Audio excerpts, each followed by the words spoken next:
May their soul rest in peace. The Lagos train accident in Lagos State, Nigeria.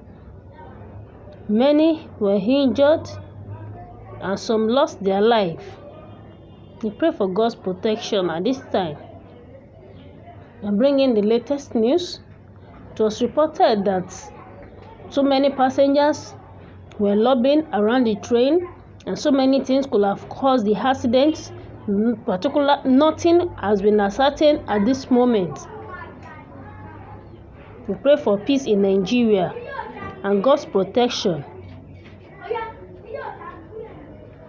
Stay tuned, share with others, and let us keep praying for ourselves. Thank you.